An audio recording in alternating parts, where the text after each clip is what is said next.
I decided to go ahead and do a separate video for the 3D printed Yorkshire button loom that I'm using to make these caps for my ornaments, and I really like the way these look. So the first video with the Tenerife lace loom little homemade pillow, the video was getting a little bit too long, so I decided to make a separate video in case you want to 3D print your own little looms. I may, if there's some interest, I may let my granddaughter sell some of these on her Etsy shop, but I would put that in the description if we decided to do that.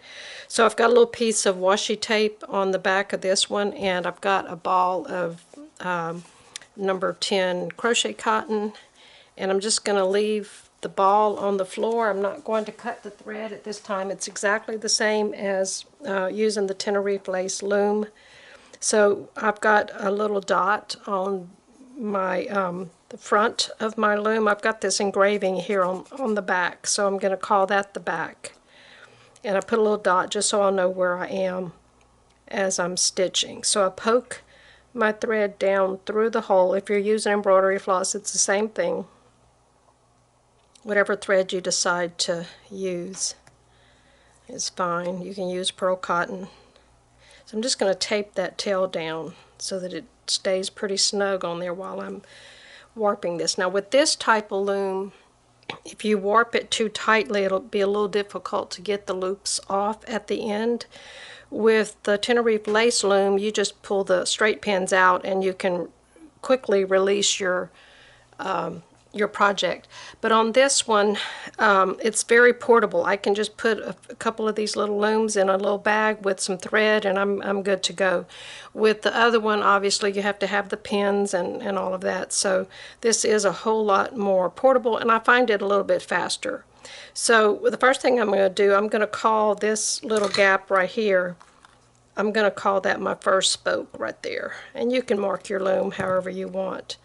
So I'm going to go straight up to that, and I'm going to wrap the petal. I'm not going round and round and round like that. I'm just wrapping the petal.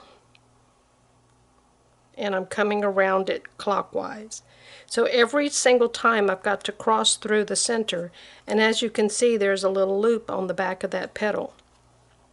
So I'm going to cross straight across the center of the loom, and whatever gap that thread falls into, that's the petal that I'm going to wrap, and I'm going to continue in this clockwise manner. So you see I'm skipping that petal. It just happens automatically when you have a 20 petal loom. If you had an 18, it would be a little bit different, and I may demonstrate one of those also. But I'm going to just make sure I'm crossing the center, and you'll know which petal to wrap. So at the top of my loom, I'm going from left to right. I cross over, and when I'm at the bottom of my loom, I'm going right to left. It's just automatic. And you can just keep turning your loom, just making sure that you are crossing through the center every single time. Alright, so now as you can see, I'm going to end up with 2 threads on that little gap. And in the end, where every one of these gaps are going to have 2 threads. So every spoke is going to be a 2-thread spoke. It's going to be a pair of threads. If you're using embroidery floss, it would be 2 passes of your whatever number of strands that you're using on your embroidery floss. So I'm just going to continue because this is a 20 spoke. Now when I'm starting on the next round, now the alternate petals are going to start getting a loop on the back of them. So if you had an 18 spoke loom, if you kept going clockwise, you would end up with 2 threads on the back of your petals, and you don't want that. So, but since this is a 20 spoke, it's working out that I can just continue clockwise until all of my gaps, or all of the little wedges in there, all have 2 threads. And you'll know when you get back to the beginning.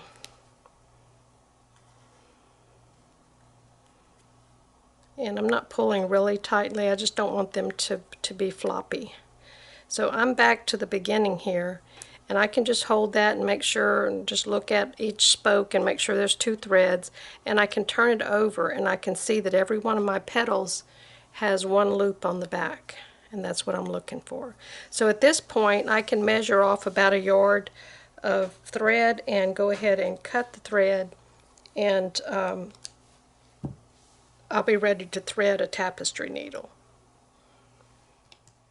So I usually just hold it like that so it doesn't come unwound. If it does, you can just rewind it because you've got plenty of thread to get started. So I've just got a little blunt tapestry needle. I'm not sure what size this needle is, but you need a needle with a big enough eye for whatever thread you're using.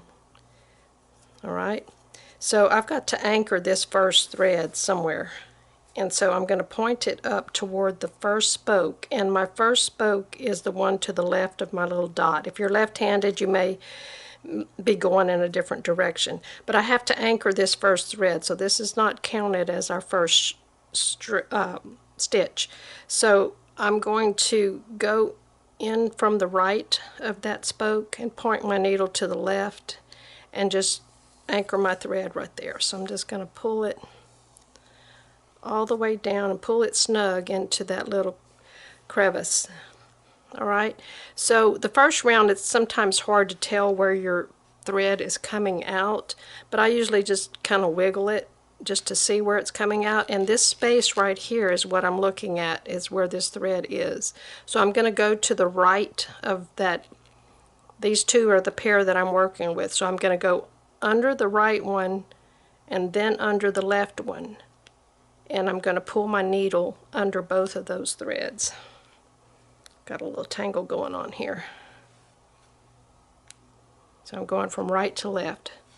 Again, if you're left-handed, you can stitch from the other direction. You just have to mirror image everything. So that's my first stitch, and you can see there's a little knot around that first spoke. So now we're going to wrap the second spoke. So now we're going to go back to the right, just like we did on the first spoke. We're going to go under that one and under that one. And so again, every spoke has a pair of threads on it. So it's really a total of 4 threads, but I'm just counting spokes. I'm not worried about the threads. So I usually leave my fingers in there so I can kind of control the twist. And if your thread gets really twisty, what's nice about this little loom is all you have to do, let me get this a little bit shorter, is just dangle and let it spin all the twist out. So you'll have to do that every now and then. So let me do a couple more stitches here. I'm going to go under the right one and the left one, so my thread is coming out between those 2 spokes. And you just keep doing this, round and round and round. So later on, I think I already have a video on how to do the spiral flower, but you need a loom with a multiple of 3 spokes, but it still has to be an even number. So you can go watch that video if you have an 18 spoke loom or one that is will work with that pattern. So I'm just going to keep going round and round until I get my stitches pretty close to, I usually go till it gets really tight around the petals. If I'm making one of these, I want this center part really large. If you're just making a little flower, you can stop at any point that you like the way the center looks. But I'm going to come back after I get quite a bit on here and show you how to lock these stitches down. So again, it's just a repeat. You just keep going round and round and round. Just keep doing this over and over again. And it goes pretty fast. You can make one of these in probably about 20 minutes or less, depending on how fast you go. Alright, I'll see you in a little bit. Alright, I'm about to run out of thread here, so I'm going to take note of where my thread is coming out, and it's coming out to the left of that center mark. So I'm just going to go back around that 1 spoke and go down all the way through. You don't have to tie a knot or anything like that.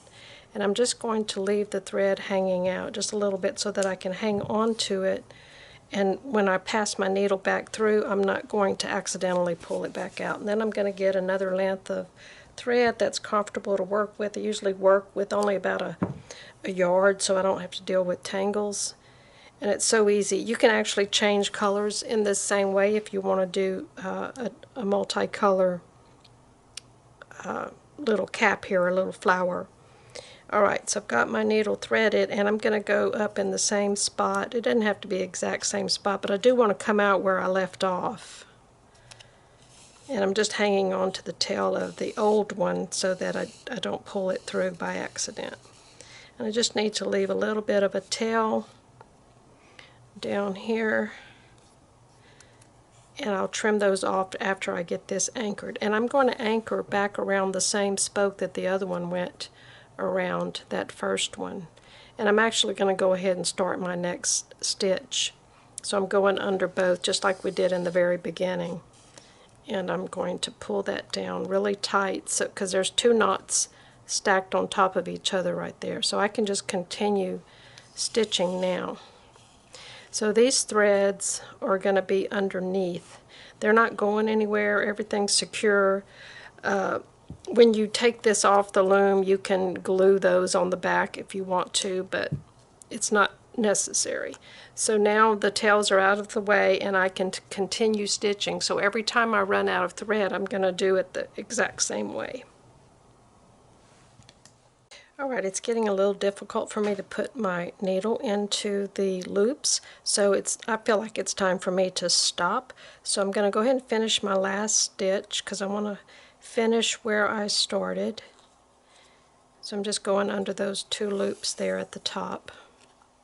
Pull that down tight. So this next step is optional, but I always do it because it does lock this last row in. If you don't do this next step, sometimes these last little rows of knots can kind of slide up onto these loops, but if you do this, I call it a Tenerife lace knot. If you do this little knot around every spoke, it's going to keep those from sliding up. So my thread is coming out between those two spokes right there. I'm going to just go into the one to the right, just under that one, and my thread is down. So I'm just poke my needle in there, and then I'm going to just hold on to that and take this thread that's coming up from there, and I'm going to wrap it up and over that needle. I'm holding this away from me so it's a little hard for me to see. And then I'm just going to pinch my finger there and just get all these tangles out naturally, because I'm on camera it's going to do that. So I just slowly pull that knot down until it locks at the bottom of that spoke. So I'm going to do one of these knots on every spoke, and when I get back to the beginning I'm going to do an additional knot on top of the one that I started with so that I close that gap. So let me do a couple more of these. Put my thread down, poke my needle underneath the next spoke from right to left, just kind of hold on to that needle while I wrap with this tail. I bring it up and around that needle, and then I pull it down tight, hold it with my thumb, and go ahead and pull my needle through and pull that knot down. And let me get some twist out of this.